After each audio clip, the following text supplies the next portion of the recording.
Welcome back on the 130th episode of the Leaders Who Care. We're on a mission to bring some of the most impactful leaders from every corner of the world who care to make a difference to our world. And today we have the privilege to welcome the founder and CEO of CrowdSolve. CrowdSolve is a community of innovators and mentors which cultivates the connections and collaboration to prepare climate startups for their next phase of growth. Um, Leah is a leader who is scared to make a difference and to make the world a better place. I'm privileged and honored to welcome Leah Bowes. Leah, thank you for joining us today, and great to have you. Thanks so much for having me. I'm really honored to be here and I'm looking forward to the conversation. Leah, it's very hot nowadays to talk about the sustainability. I think there's a lot of interest, not only from the seriousness of the challenge we face, but also we're seeing some major bold moves coming from European Union, US, pretty much from every part of the world. Some are more advanced than others. But at least speaking from European perspective, we have a countdown actually coming here in 2025 January. The reporting is official, so you have to really it's serious. It's now no longer just a nice to have. You got to report properly, and companies need to take this very seriously. And if you're a company with over 50 million of revenue or 250 employees, that concerns you, regardless whether you're based in US or Asia. If you trade in Europe, you've got to report, and if you don't, the fines are significant. It's more than actually could be 8% of your revenue, not even profits. Um, but talking about your own interest and inspiration, what really led you to found CrowdSolve, and tell us more about your why. Sure. Yeah. Happy to. So, yeah, um, I grew up in New Jersey, and after college, I moved to Boulder, Colorado, where I just feel like Colorado is really doing some great things around climate and sustainability.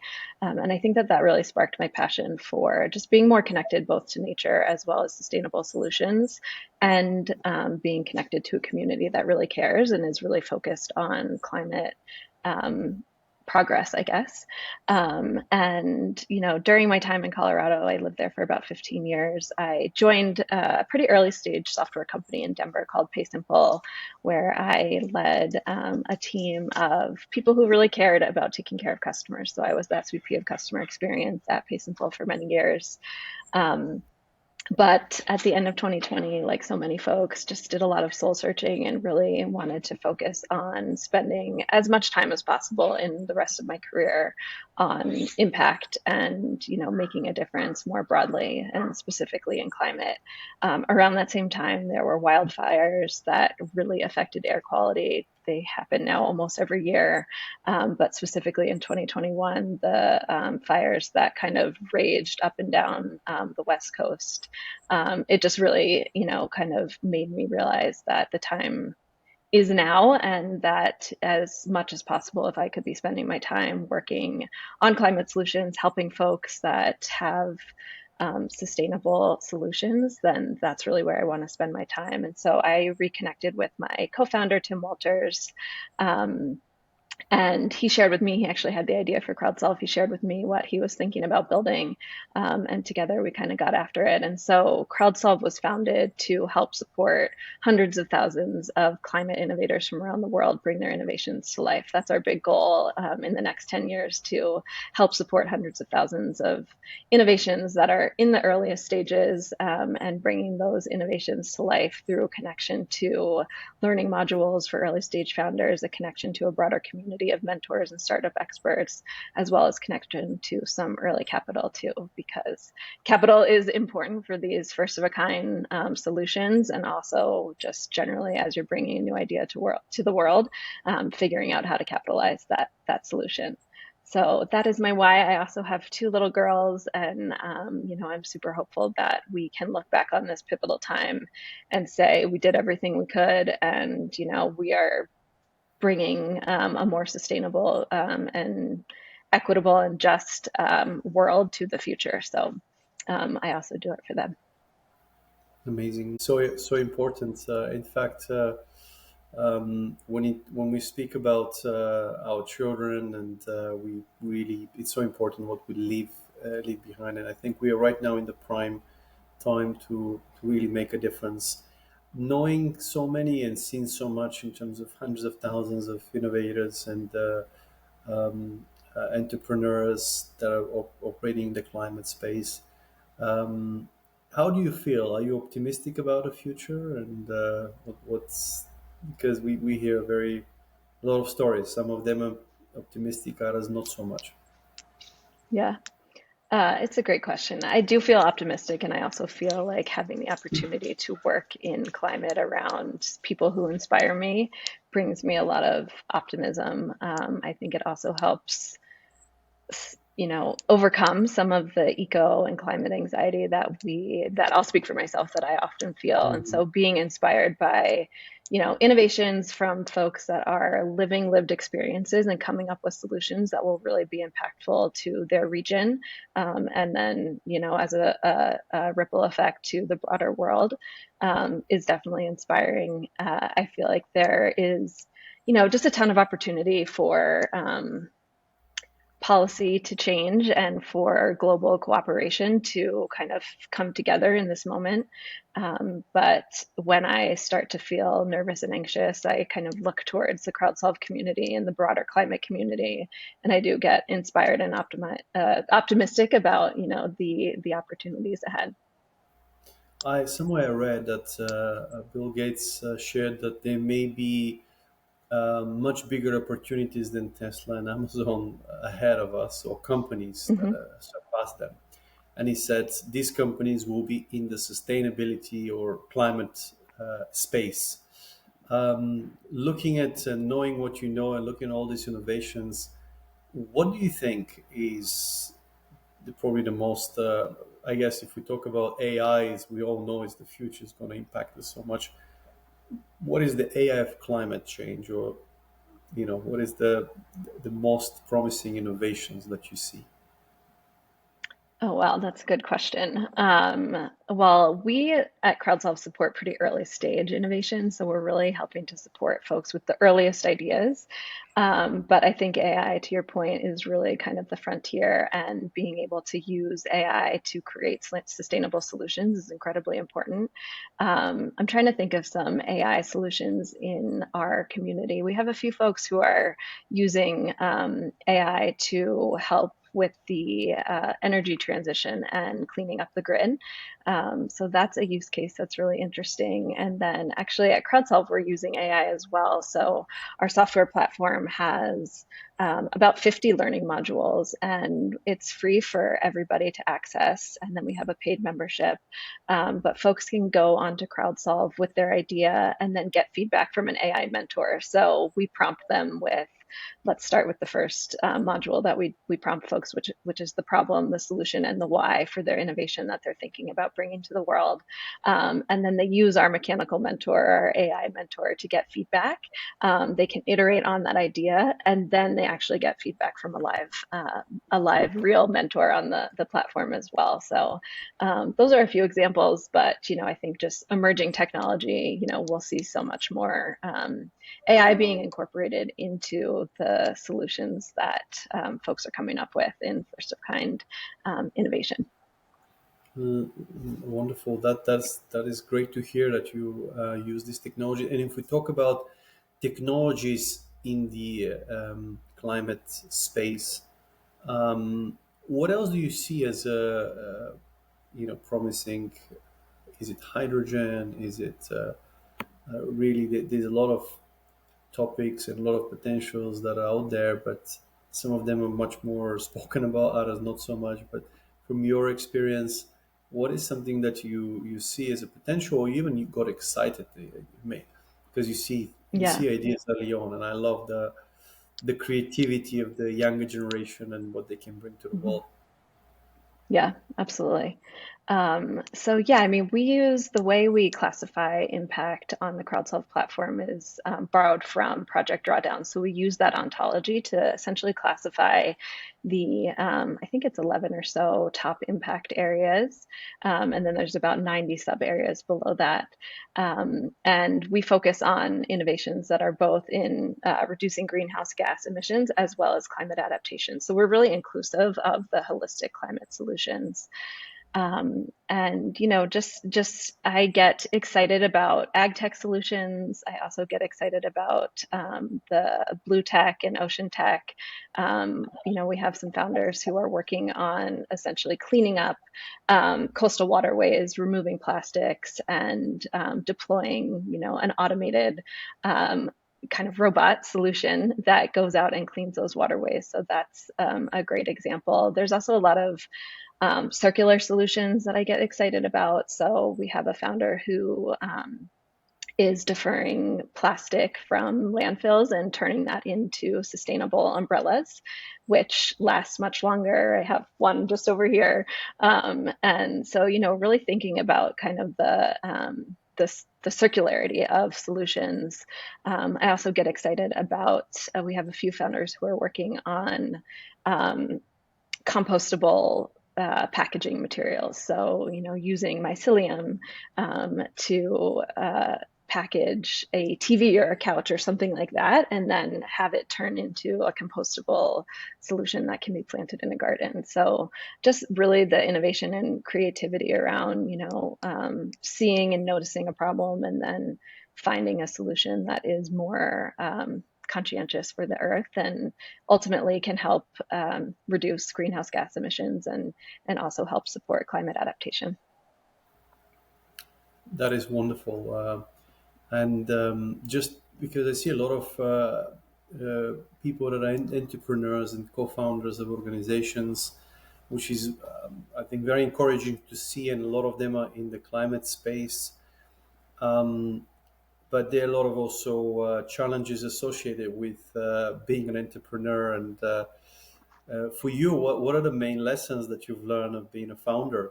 And how do you take care of yourself and your team during that founder's journey? Yeah, it's such a good question. And, at CrowdSolve, we are founders helping founders. And so we really do focus on the holistic founder experience and recognize and really call out that the founder's journey is really challenging. And for me personally, as a founder, I wouldn't consider myself kind of the typical founder personality. Maybe I'm much more of an operator, implementation person. But I was very excited to get to have the opportunity to co-found CrowdSolve because it spoke both to my passion for creating solutions to the climate crisis as well as helping other folks. And so I think being as a founder, it's so important to connect what you're doing to your why because so often there are challenges. There's, just the founder's journey can be long and timing is everything, right? And so we happen to found CrowdSolve in a time where funding has been challenging. It's also challenging for the founders that we support.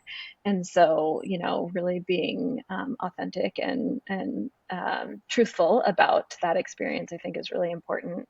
And then how do I take care of myself? I mean, I think I really realized as a founder how important it is to make sure that I'm taking care of both my mental and physical health. And so, um, for a while I was waking up at 5, getting on my computer, having my coffee, doing all my emails, and I was like, this is not sustainable and this is actually not helping me through the rest of the day. And so this year I really made a commitment to revamp my morning routine, still waking up quite early, but enjoying my cup of coffee with some gentle music and maybe some reading, maybe some journaling, maybe some drawing, really kind of starting the day slow and then making sure that throughout the day I was able to, kind of take pockets of time to myself, quiet time, either through meditation or walking, as well as maybe a more like physical activity. So I love boot camp and something that can really like get my blood flowing and shake things up a little bit. So just focusing on kind of the holistic person as a founder, I think is really important, and making sure that, we take care of ourselves so that we can go ahead and take care of other folks as well. I think is essential, and that morning routine is what I see a very important part of any founder's sustainable success. Put it that way. If we talk about sustainability, I think it's very important to take good care of you. Otherwise, you will not last. And as I love to say, have very long expectations, not necessarily very high, because often with high expectations, people have a low resilience. And Hmm. I think it's important to have to go through a number of challenges. Talking about addressing the founders and the community, from your perspective, what are the most valuable advices, or the top three tips that you'd like to share with founders that are on their journey of especially fundraising or starting their venture? Sure. So I think one of the things we hear so often, and I fully agree with this, is just finding community. For Mm. founders, it can be really isolating. Sometimes you're a solo founder, or maybe you're still working on your venture, maybe kind of by yourself, or in a bit of a vacuum. And so finding community with other founders, mentors, and I think the climate community in particular is so willing to jump in and help. So taking advantage of the communities that are out there, there's so many. CrowdSolve is specifically focused on the founders and mentors who want to help support founders. Um, but there's so many other climate communities out there as well. So depending on where you are in your journey, finding the community that resonates with you. And then I think, being customer validation is always the thing that we really talk about, and it's so important to finding product market fit. When you can get that product market fit and really get to a place where people are excited to purchase your solution, that is so incredible to the health and success of your venture. And so taking the time to really do the customer discovery, ongoing customer discovery, is so important. So just, getting out there, talking about your venture, figuring out your why and your story, and really being able to communicate the problem that you're working to solve, and not staying too attached to the solution, because very likely the solution will change quite a few times. The pivot is important. And so pivoting and being open to pivots is, kind of necessary to the early stages of venture development. So, customer validation, talking to folks. And then in terms of preparing for fundraising, I think, it's just really getting your story down, and connecting your why to what you're doing, and really being able to get people excited about the venture that you're bringing to the world. And would you advise them to go to VC really route, or angel investments? Just Mhm. thinking of. I think clearly, if you're getting people excited, make a difference regardless who is on the receiving end. Um, Mhm. but from your experience talking to very early stage founders, Mhm. um, what is the majority? Where is the majority of funds come from? Is it VC Sure. or angel or their own? How does it begin? Yeah. Yeah. So we do a few courses in CrowdSolve related to kind of fundraising 101 and thinking about all the fundraising options. I think a lot of times folks jump straight to VC thinking like, this is how I need to fund my venture. And that's not always the right fit. VCs are really looking for businesses that can become billion plus businesses. And so that is not every venture.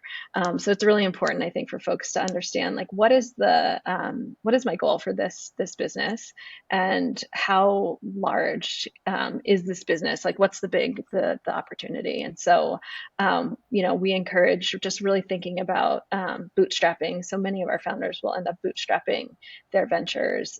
Grants, there's so much non-dilutive funding out there, and there's just a real opportunity to capitalize on grant funding for early stage venture, whether you're a for-profit or a nonprofit. I think a lot of folks think like, oh, that's for nonprofits, but we really encourage folks to apply for grants and look at grants. We partner with opengrants.io and a few other granting kind of tools to help folks uncover grants that are available. Angel investors, of course, that's probably where your first checks are going to come from is angels and friends and family. Crowdfunding, there's lots of crowdfunding solutions these days. Raise Green is one of them that focuses on climate solutions exclusively. So that's a great way to kind of get, your crowd and your community involved in raising funds for your venture. And then VC, right? So there's lots of opportunities, and I think just really helping founders explore what would make the most sense for their business and the trajectory of growth for their business, and using all of those capital sources in conjunction with one another. So for CrowdSolve, we've done a crowdfunding campaign. We also have raised from angels and friends and family. We have also done some grant writing as well. So I think there's a real opportunity to kind of use the capital sources in conjunction with one another. And then the final thing that really applies to all of those funding sources is creating connection and relationship with the decision makers. So I think we all understand that from an investment perspective, that being able to get connected to angel investors and VCs, that a lot of that is relationship building and development. But the same thing goes for grant making as well as crowdfunding. So when you engage your crowd, you're really going out to folks kind of one on one and talking about your venture and getting them excited about helping to support the growth of it. I'm very passionate about the ESG topic, and there's a lot of ESG advisory now, consultancies, the larger consultancies are jumping into this as well. Do you see a lot of companies operating in that field, maybe to advise others about the climate change? Or what is your take on this? Because companies need to prepare clearly, and every company almost needs to have that internally. Absolutely.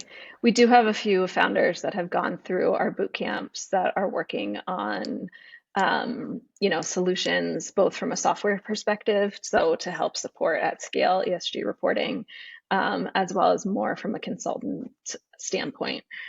So we are definitely starting to see that. And to your point, where we kind of began the conversation, being able to report on that from a corporate standpoint is going to not just only be required, but be very important, kind of up and down across various industries and corporations. So we are starting to see some folks, actually quite a few folks, kind of developing into that arena for sure. And yeah, I'm just really curious because there's so many companies to be prepared, right? Of this, do you see also a lot of companies invest into this, especially in US, because Europe is clearly the reporting countdown is started, but how is that look in US? Some say it's more relaxed, others say it's more advanced. So, what is your view on the US stance, not just for the smaller startups, but actually for the large Mhm. organizations, ESG? Yeah, it's a good question, and I don't know that I'm the expert person to share my thoughts on this. I think in general, as we start to think about corporations being more focused on, a triple bottom line, people, profits, and planet, that the more that can get infused, I think, into small, medium-sized businesses all the way up to enterprise corporations, the better off we're going to be. And so I hope that that is kind of where we start to move, and really focused on the three P's in order to be able to make the impact. I love what Terra.do says around, every job can be a climate job. So bringing I think there's just a great opportunity to bring a lens of sustainability and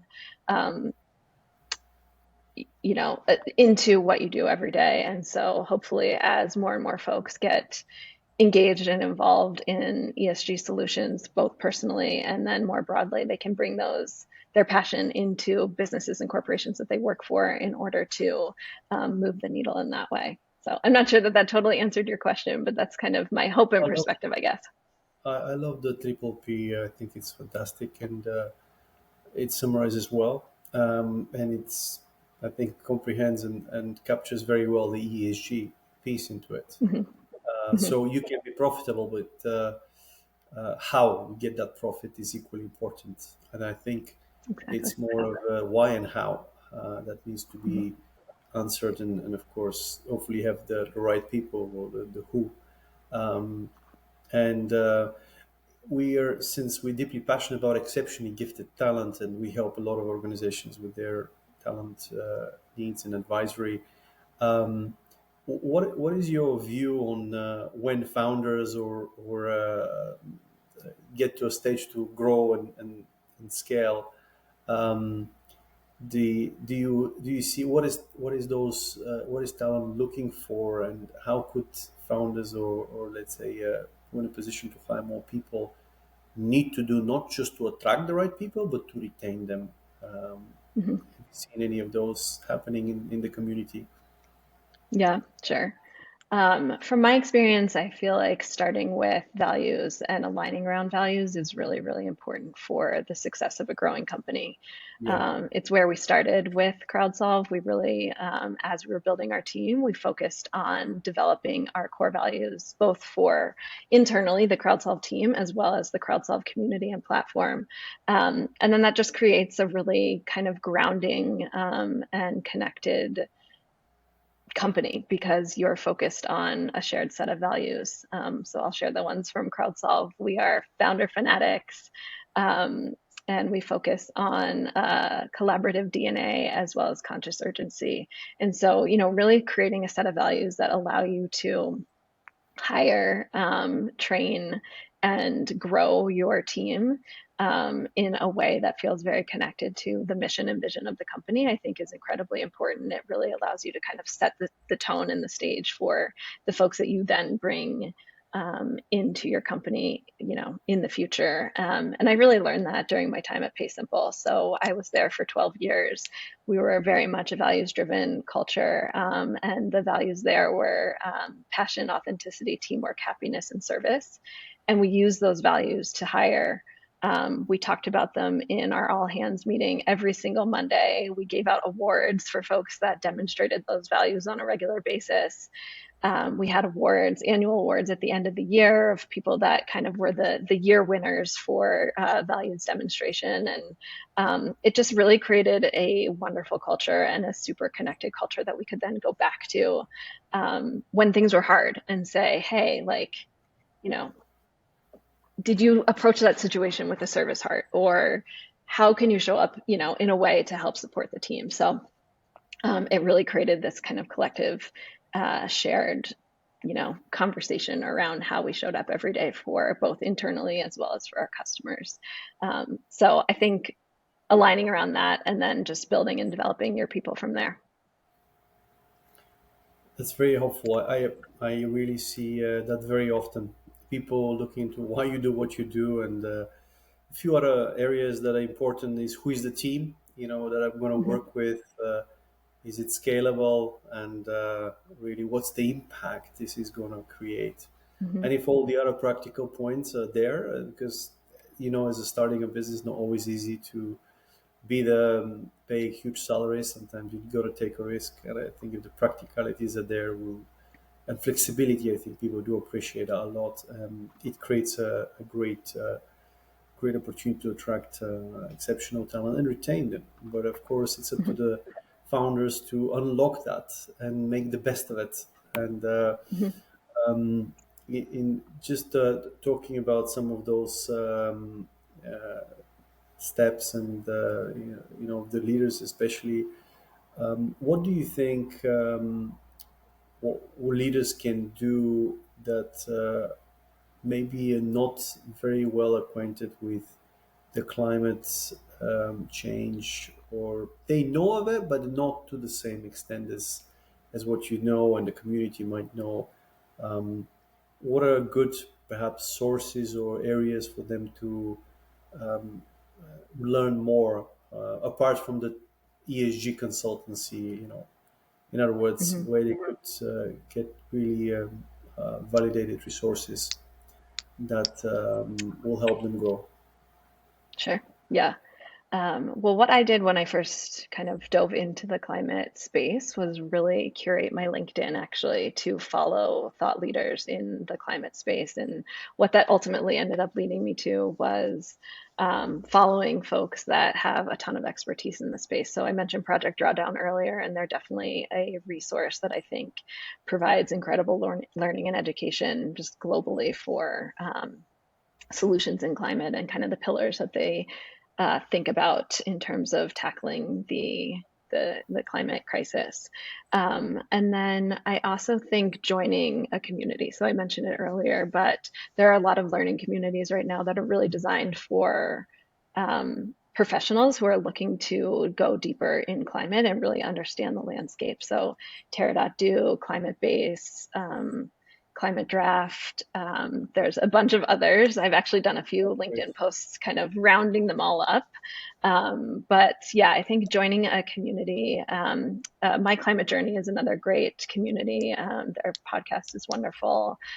Just kind of listening and learning and figuring out to where you're most interested in diving into. It can be a pretty vast landscape. And so figuring out like maybe the first places to start. Green Biz is a great publication that offers, I think they do about 10 newsletters in various impact areas across the week. So that's a wonderful resource as well. And then as you start to follow, the thought leaders, you'll get more and more connected to other thought leaders as well. And so that's where I started, and that's where I always recommend folks to get started as well. And then again, joining those communities like a My Climate Journey or Women in Climate is another great one for women folks that are excited about learning more and connecting with a community of like-minded folks. So those are just a few. There's a lot out there, though. Excellent. That is very helpful, I think, and it's a great to look into. What about if they want to join your community and CrowdSolve? What would you advise people to do, how to approach it, and why should they join? Sure. Yeah. So CrowdSolve is really all about helping early stage founders, and we welcome founders that even just have an idea, all the way up to launching their venture. We have a lot of deep connections with accelerator partners from around the world, where they're getting applicants, they can't support and serve all of those applicants, and so oftentimes those folks come back to CrowdSolve, continue to make progress on their venture, and then are ready for acceptance into an accelerator like Techstars or Elemental Accelerator in the future. So founders at any stage are welcome. And then we also welcome mentors and startup experts who are excited about getting involved and helping to support early stage ventures. So folks can just go to crowdsolve.eco and figure out kind of the persona that they are. If they're a founder, if they're a mentor, we have little application forms that are really just quick intake forms. And essentially, a founder can come to our website today and get into the platform and start making connections to the learning modules as well as the community immediately.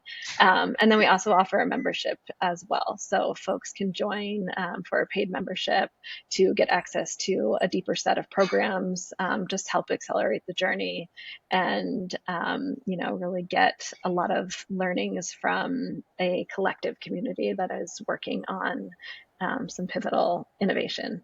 And then we also partner with accelerators. So if there's accelerators out there that are not connected to CrowdSolve, we're always looking for additional partners to just help bring more climate innovation to the world. Wonderful. Thank you for sharing all this. Final question from me, Leah, is what are your hopes for the future generation for more caring world? What do you think if you had the power to make a difference or make a significant change for spreading, that care culture and making the world a better place to live? What would you Yeah, like to see or change? sure. Oh, it's such a good question and such a big question. I think where I started my journey was more in the individual action. And so it's something that I try to teach my kids every day is like, what can we do today to be a little bit more kind, a little bit more caring, and to just notice what's going on around us and take care of both the people and the world around us.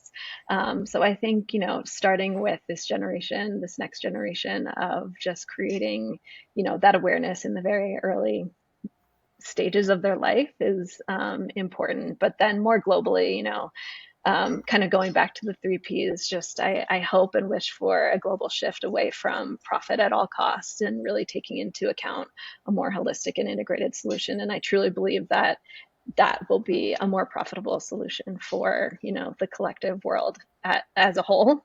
Um, and so, yeah, I mean, I think from a broader standpoint, that is my wish for the world, and really just also, um, listening and connecting to people's lived experiences and making sure that we're not trading off one solution for other problems. And so, really thinking about the holistic solutions that we're bringing, to the future, and making sure that we're taking into account all people. And yeah, I hope we get there. Well, thank you so much, Leah. Blessings to your work, your community, and thank you for sharing these insights and really for being a leader who cares. I'm very optimistic about the future, and despite all the challenges we face, but that's what makes us stronger and more united. And once again, thank you, and wish you all the best. Thank you so much for having me. It's been a wonderful pleasure to be here. So thank you for all you do.